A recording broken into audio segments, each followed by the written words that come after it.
سوود پەنهەیاران زستان نەما بەهار هات خۆشی بۆ کند و شاد هات.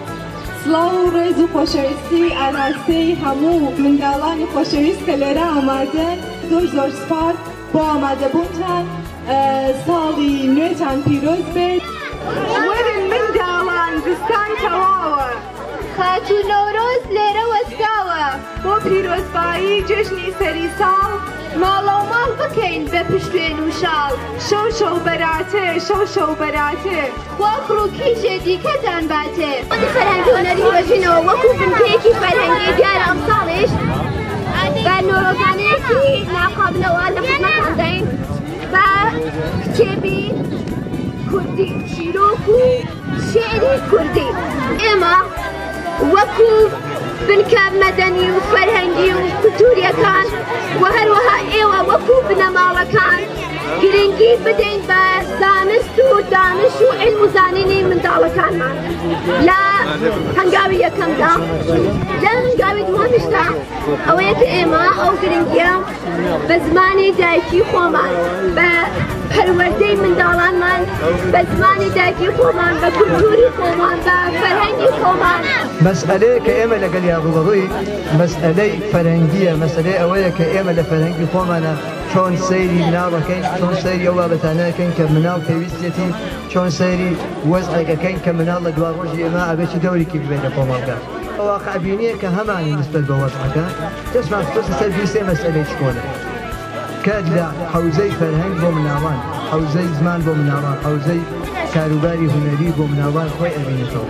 ئێمە ناوەندەکەمان شوێنێکی خەڵکیە، شوێنێکی قانونیە، زۆرێک لە ئاوایەکان ترا کارەکە، لە ناوشارە کارەکە، لە لەولۆلا کارەکە و ئەم کارکردانەیە ئەبێ بە خواستێکی جدی.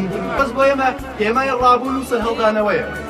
نەورۆز بۆ ئێمە تەنها ڕۆژێکی ئاسایی پیرۆزکردی جەژنێک وەکو باقی شوێنەکان تر نییە.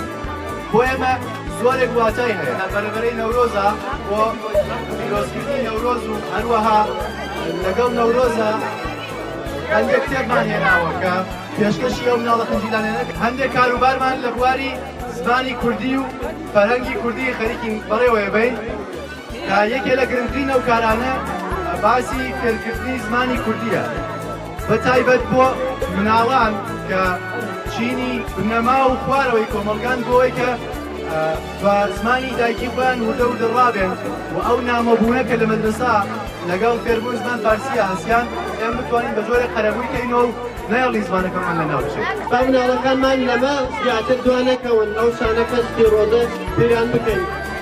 بە هیوای ساڵێکی خۆش بۆ هەموو لایە هیوادارم کە خەڵکی ئاوایی دەرەچێ بەرزێن بەدەم داواکەی دێمەوە و لە قاڵبی نفتی ناوەندی بەژیندا ئاوایی دەرەچکات بتوانن چالاکی باشتر بەتایبەت بۆ مناڵان بەتایبەت بۆ دانوستوەکان داموزاموزەکان بکەن. ئەنجومەنی بەژین وەکو ئەنجومەنێکی فەرهەنگی لە ناوشارە کارەکات واروەها لە نزیکتە 12 ئاواییە لەفمان وهاتەوە نەورۆزی کوردەواری بە کێشکردێک شکان سوپای کڕێوە هەواری ڕۆژگەیشتە خاکە لێوە پارمان پێرکەن لە نەورۆزانە شەمسە بەلاتێ خۆ بە کەیفی دڵ خۆشیتان باتێ. زۆر سپاس.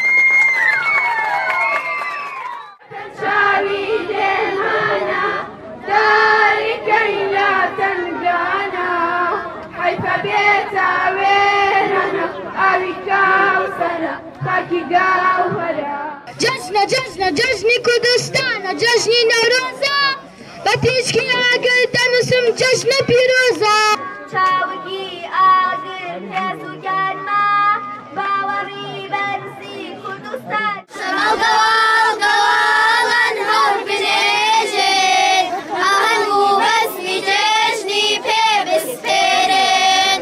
لایە نەورۆزانە بۆم بێنە جەژنانە هەزاران غەمی تۆ لە ماڵم وێرانە هەزاران غەمی تۆ لە ماڵم وێرانە نەورۆزە ئەوینە.